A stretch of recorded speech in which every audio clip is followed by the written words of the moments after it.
guys, welcome to our channel of Sciences and Mathematics. Today's discussion is going to be centered around the acid-base titration.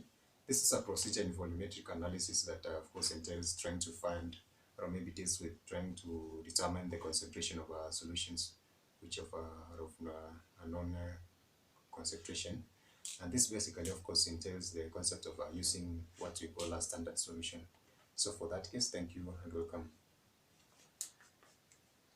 So today's topic of discussion is going to be a concept under volumetric analysis, and that is going to be the concept of acid-base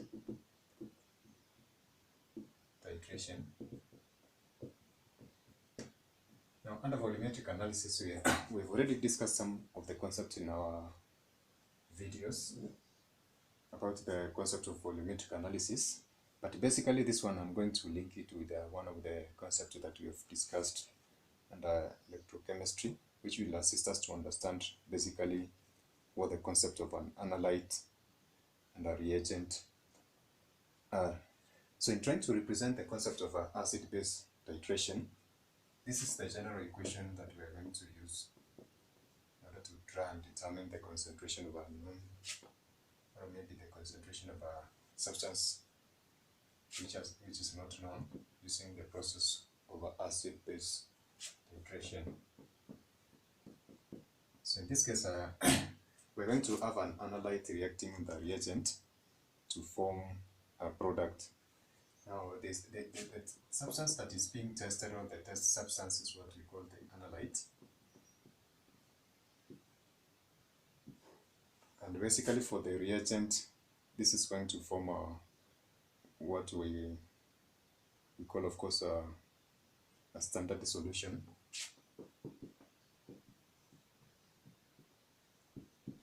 And we have already defined in some of our concepts of under volumetric analysis the term standard solution, which refers to a solution whose concentration is known. Now, this basically concept of acid-base titration relies on the fact that this reaction is going to occur, and at specific point it's going to terminate or maybe end, and this end point has got a name which we refer to as the theoretical endpoint.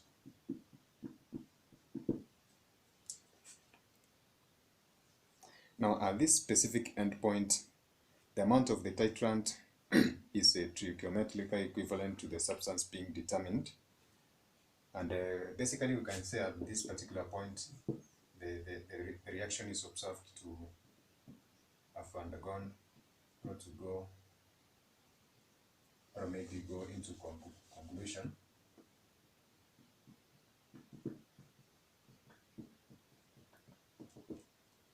And there's various ways that we're going to look at in which we can be able to use to determine the endpoint. Or maybe we can say this is the point at which equivalency has been achieved. So therefore, we're going to talk about the concept of endpoint and some of the conditions which of course can be used to determine, or maybe some of the procedures that are going to be used to determine the endpoint. Now, before basically we just dive into the topic of discussion for today in details, I'm going to give an illustration of a small, maybe of a sample reaction that is going to assist us try and understand a specific point. Now, whenever we are doing acid-base titration, there is one of the species for the reactant which is undergoing what we call a reduction, and there's another one that is undergoing oxidation.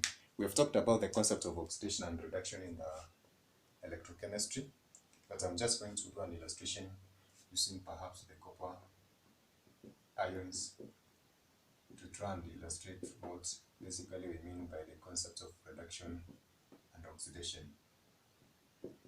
So basically, whenever the copper ions are added electrons, the oxidation number reduces from +2 to 0, and this process is known as reduction. And basically, if we were to form the copper ions perhaps from copper, or just from copper, then we'll have copper losing 2 electrons to form copper ions and its oxidation number increases from 0 to positive 2.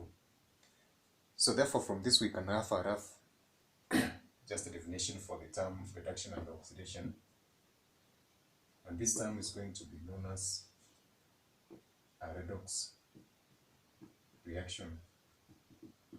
So therefore basically this is just a compound name that refers to the concept of reduction and oxidation for that part of the name respectively. So in this case we're going to see that this concept of a redox titration, redox reaction is going to be involved in this process of titration, whereby we will have one species being reduced and another one being oxidized. Now if I give a general representation from the concept of our electrochemistry that we talked about, we can have zinc reacting with a solution of copper to form zinc ions, and then copper.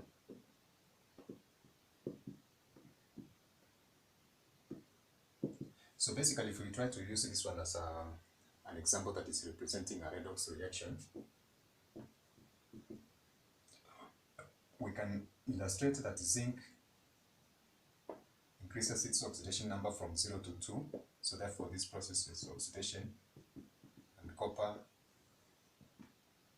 reduces its oxidation number from 2 to 0, which of course is a reduction process.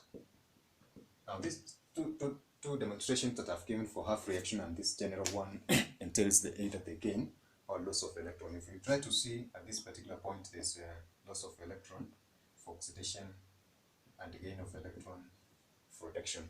Therefore we can form an acronym from these specific two concepts of oil rig, representing oxidation is loss of electron, which is represented by this, reduction is gain of electron, which is represented by that. So therefore I hope we have understood the concept of a redox reaction, and we're going to create the relationship between that one and the acid-base titration that I've mentioned above here. So basically it's just going to be a short one, and in this case we have what we call redox titration, and I failed to mention in this case that if we have this, just to leave it at that, if we have this the species that is gaining an electron and in that process being reduced, this is oxidized. The respective species that they are reacting with, this is oxidized, so therefore this is referred to as an oxidizing agent, and this one is reduced, therefore the partner species that it is reacting with is referred to as a reducing agent. So basically that is it. That's what I wanted to mention before we just go ahead and mention those specific terms. So in an essence, if we mention those redox reaction and oxidation reducing agent, we'll be in a position to understand what they basically entail. So redox titration of the oxidizing agent with a reducing agent forms basically the basis for acid-base titration. And for this reaction, like the one I've mentioned, to just go into conclusion and give a sharp, or what we have referred to as a theoretical endpoint. There must be sufficiently a large difference in their reduction potential. Now we talked about also the term reduction potential, but I'm not going to mention it in this case because of course it's not of essence. What I wanted us to understand is the concept of reduction of oxidation and reducing and oxidizing agent. Now basically we just go back to the normal representation that we had given for the reaction for acid-base titration, which is an analyte reacting with a reagent to produce a product. Now in this case, of course, the test substance, which is an analyte, react with a standard solution, which we refer to as a reagent, and there is the theoretical endpoint that we of course called the equivalence point, or as we call the the point, the trigonometric equivalent. So in this case, we are going to see that this, for us to determine this specific endpoint, or at this specific endpoint, you'll find that the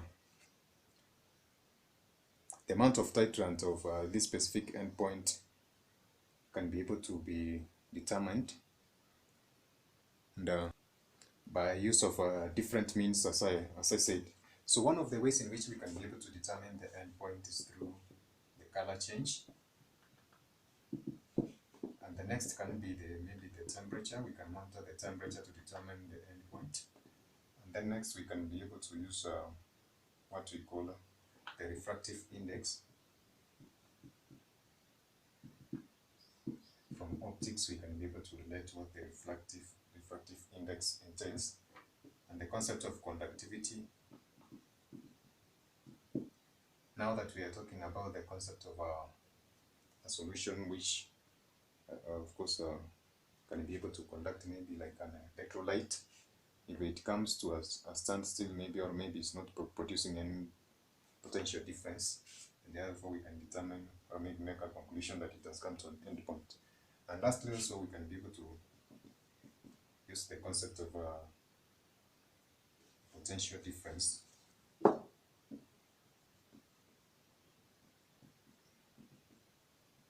Or what we have been referring to as the BD.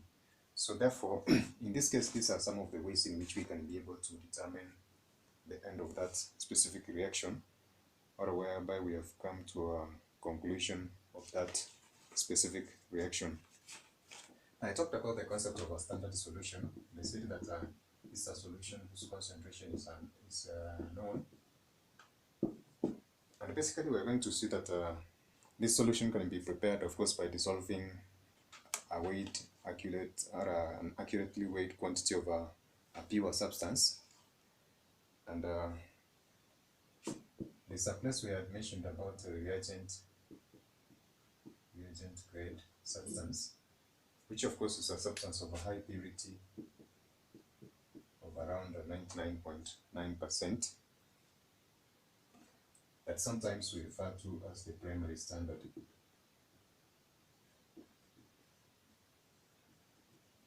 So therefore, this primary standard is used to prepare a standard solution.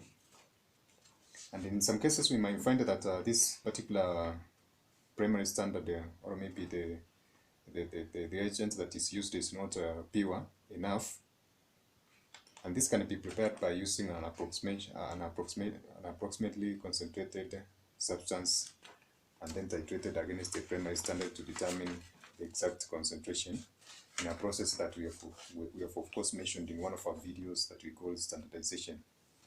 Now that one, we're not going to go into details about the process of standardization, but basically it's good for us to try and determine out what are some of the requirements for a primary standard that we have talked about. Now for that substance that is highly pure, there are some of the requirements that it has to meet in order for it to be used in this process of acid-base titration. So the first one is that it has got to be, so these are the requirements for a primary standard.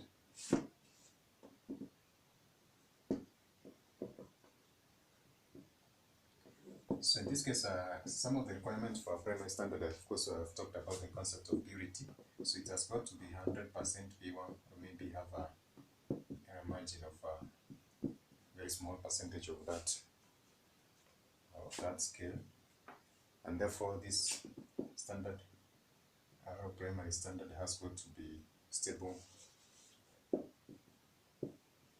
at room temperature. So those are some of the requirements that we need for us to determine this, or maybe to just achieve in this process the required outcome in this process of acid-base titration.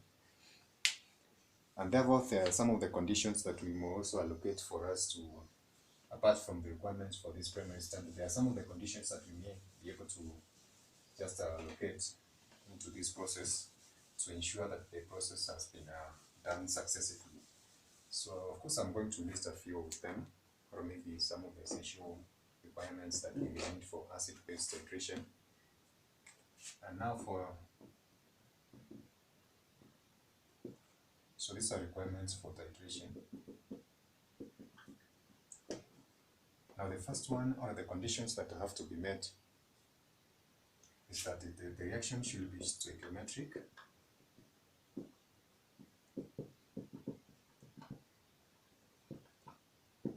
The reaction should be stoichiometric and rapid enough. Now there are some reactions which may take a very long time, therefore maybe making it inconvenient for us to try and determine the endpoint etc. So therefore this is one of the conditions, that the reaction should be stoichiometric and rapid enough. And then this reaction must have a point of completion, of course, which we talked about, the endpoint. And the next, it should have a convenient way of determining the endpoint.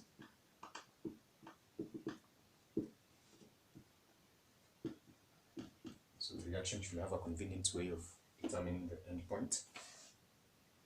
And lastly, it should have minimum or no side reactions.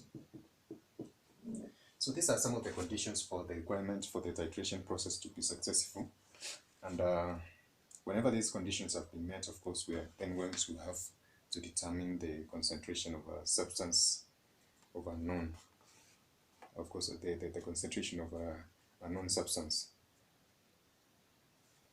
Now, there are different ways in which we can be able to use this process of titration in order to find the concentration of a known substance. And in this case, basically, we refer to some of the different processes that are involved in titration. So basically, these are types of titrations that we can be able to use in that case. So the first one, we have what we call direct titration. So in this direct titration, this is an acid-base reaction. And number two, we have what we call the replacement. This is indirect titration. And then lastly, we have what we call a back titration. The one that we are going to discuss, of course, will entail these three. Of course, there might be some of which may be directly or indirectly related to these processes, but we're going to refrain ourselves or restrict ourselves to the discussion for the three concepts that I've listed on the board. Now, in our next video, we're going to see the concept of acid-base titration using some of the example that I've mentioned. But in this case, of course, we're going to do one of the sample questions, which is going to assist us understand this concept. And this is the sample question I've listed on the board. I'm just going to read it directly and try to see how we can be able to solve it best. So the question states that 0.3 grams of a sample containing phosphoric acid and inert material are diluted with water and titrated with 0.05 molar sodium hydroxide. The endpoint was reached after 25.9 milliliters of titrant were added. Calculate the percentage of phosphoric acid in the sample.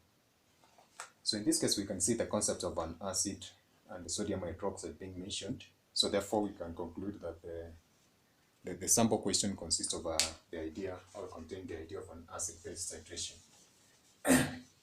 So we can be able to just go ahead and use the concepts we have already discussed in trying to find a solution to the problem on the board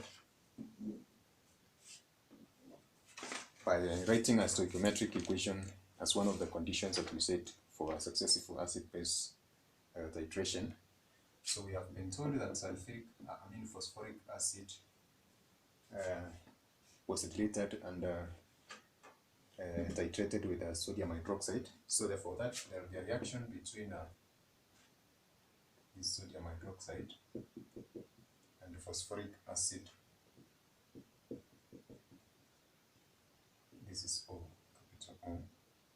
And then we have formation of those specific product as water. So in this case, you can just have a stoichiometric by having those balancing that equation. I'm not going to write the states, I'm just going to leave it that way. That is of essence, of course, you're trying to write the faces of those specific, like liquid, water, aqueous, etc. So from this, this equation is stoichiometric, as we have determined. This is hydrogen 3 phosphorus. I mean, this is a phosphorus.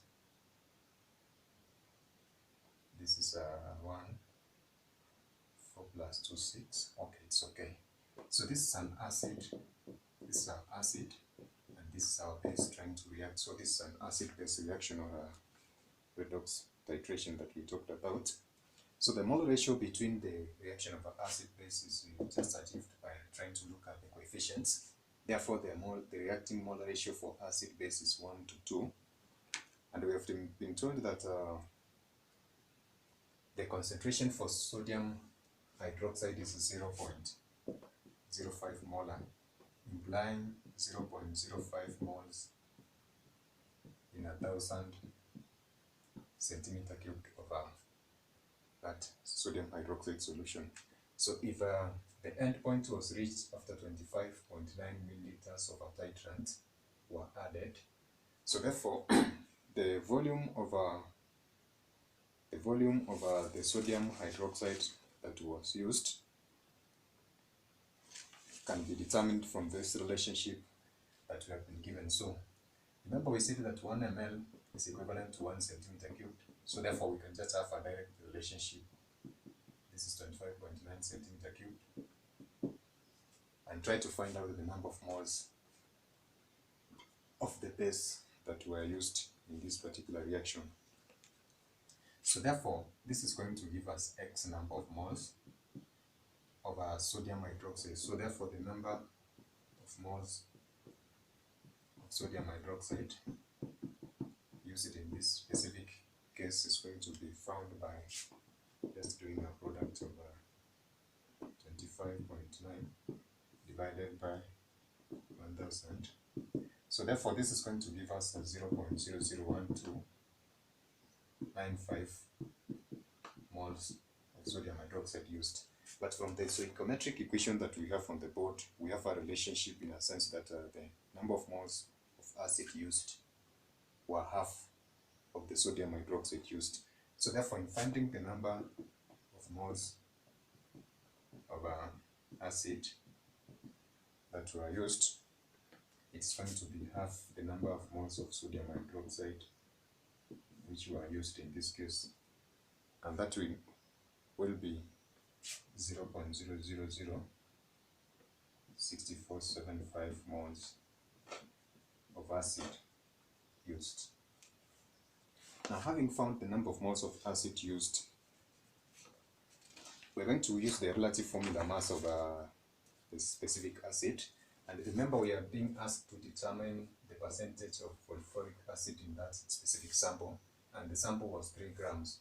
So therefore, we can be able to find the mass of the acid that was used by trying to see the relationship between the relative formula mass for the acid and the number of moles present. So the relative formula mass is equivalent to 1 mole for the acid. So the relative formula mass of the acid is addition of the masses of those respective elements which makes up the masses, and in their numbers. Oxygen we have 4, hydrogen 3, phosphorus 1. So therefore, this is going to give us a relative formula mass of 98 grams, and therefore we can say that 1 mole of acid contains 98 grams of phosphoric acid. Therefore, we have got this number of moles, 0.00606475 will contain what mass? So whenever we have found the mass of that specific acid, therefore it will be the mass that reacted in this case. Now the ratio between the mass that reacted and the quantity of the sample that was contained will give us the percentage of phosphoric acid. So these calculations will be X grams of that specific acid which reacted. So X grams will be equivalent to 98 times 0.006475 divided by 1. So this is going to give us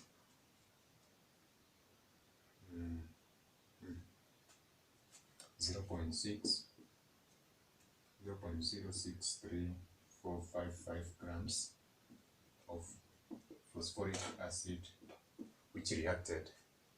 So we're going to take this mass of phosphoric acid which reacted and find the ratio between the one that reacted and the mass of the sample in order to calculate the percentage of phosphoric acid in that specific sample. So I'm going to do away with this.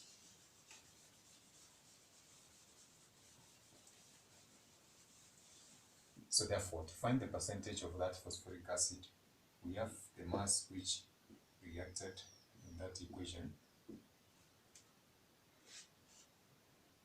divided by the total mass of the sample times 100 in order to find the percentage. Now this is going to give us, you can do a calculation to confirm this, and maybe it's the calculation is wrong, we can just rectify it in the comment section. So we're going to have a 21.15% of phosphoric acid in this specific sample. So in this case, we have used the concept of acid-base titration between sodium hydroxide and the phosphoric acid. This is of a known concentration that we refer to as standard. This acid was not known, but we have known the amount of mass and the percentage it contains. So therefore, we can be able to calculate its concentration. So this is one of the applications of the volumetric analysis of the acid-base titration. Now in some of our videos that we are going to do, of course, we're going to look at the concept of back titration and the indirect one that we have not mentioned. Now that is it for today, guys. I hope that we have understood this concept of acid-base titration, and whenever we come across maybe some sample questions or other problems relating to the concept of titration, you can be able to relate to the video and try to find out what we have been asked to find and maybe try to work out. So that is it for today. Bye. God bless.